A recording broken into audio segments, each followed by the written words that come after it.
Hello, I'm Lisa. Don't try anything, I've already heard them all. I'm the CEO and founder of Autonomous here in New York City. The mates and I, fresh out of grad school, we decided that we loved the culture of studio so much, so we really wanted to continue doing that. We had a lot of creative friends who needed space and we were doing all sorts of weird things at the time, so we decided, why don't we find an area, have all of our mates come over and start building and making together.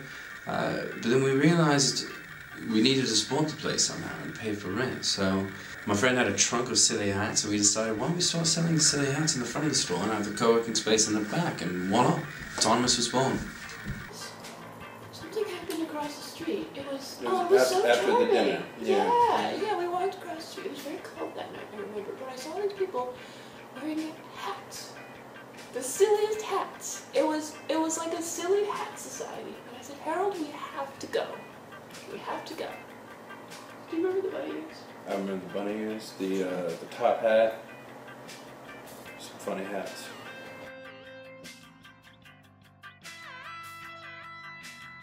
I always follow New York for all the trends and fashion and the style, and I started seeing this storefront pop up where everyone's wearing the silly hats, and I say, I love the silly hats. I have so many silly bow ties.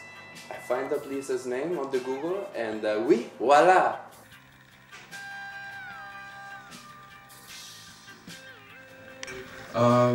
I've been an Autonomous member for about 3 years now, and I think it's wonderful. Tell us a little bit about Philippe. Philippe, yes. Philippe gave us a call a couple of years ago. And right off the bat I liked him, colourful man, and had an idea. He wanted to go ahead and continue this in Miami, and we thought, what the hell, someone else actually wants to do what we're doing. Philippe really allowed Autonomous to kind of kick it into high gear and to really figure out what was important and valuable about what we were providing, and how can we replicate this in a way that makes sense in the context of Philippe as the owner and Miami as the culture. Talk a little bit about Harold and Millie. Harold and Millie, I love them. They had been doing the coasters for a while, and they were the best ones to come together for a point of contact whenever I had trouble getting things off the ground. And so what started out as a mentorship quickly became a friendship. Felipe, he's a good kid. He's colorful, really animated. But Felipe came to us a couple years ago, and well, he just wanted to start what we've been doing out in Miami. So we walked him through the process, and he was so eager about it, and I think that it gave Millie and I another reason to recommit ourselves to what we were doing. I remember late night calling Millie up, freaking out and panicking right before the opening. And she sat me down and talked about what had worked for them, and we came together. I wrote, "Independence is lonely," in my notebook and underlined it.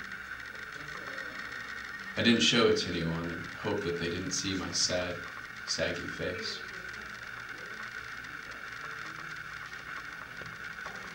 So do you have any of that stuff? The original starter kit or anything like that? We do, the starter kit, yes. So basically it's a bundle of materials. Let me see if I can find the starter kit.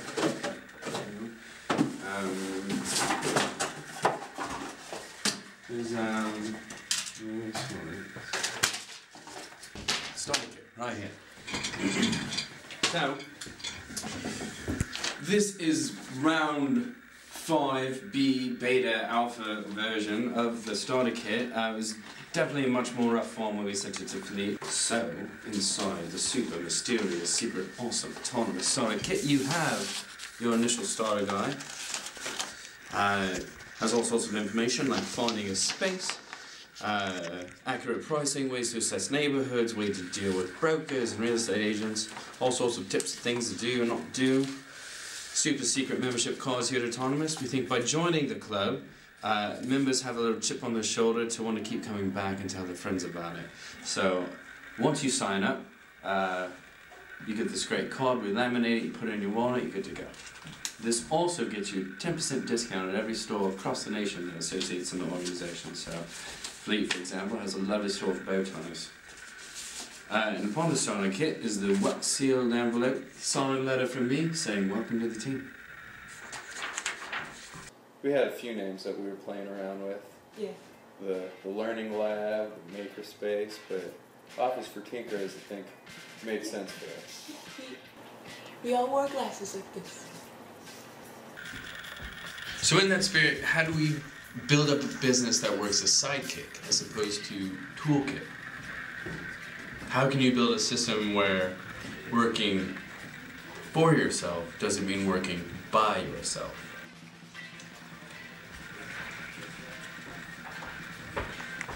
Tell me a little bit about sort of where you are now. You know, it's 10 years later, you guys have built a wonderful large organization that helps a lot of freelancers. You know, when you look back, you know, how does it feel? How does it feel to be the founder? How does it feel? It's a great question. You know, I think about this a lot. One, it feels fucking fantastic. And I think the key to what has happened is really us having that creative, expressive spirit to autonomy. So, you know, rather than focusing on being professional and buttoned up and quiet, you know, we're loud and quirky and expressive and weird and interesting. And saying that work can be fun, work can be community-oriented, work can be 2 or 3 tiered. Vests and blazers and mustaches and eyewear, and all of them are taking on their own profiles of who the creators are and where they are. For Autonomous to be growing in this way, and for everyone to get it, to understand that spirit and carry it, but marching still to the beat of their own drum, it's just mind-blowing, absolutely incredible. Just getting to play all day and think about interesting, weird things and talking with great people across the world, it's just absolutely fantastic.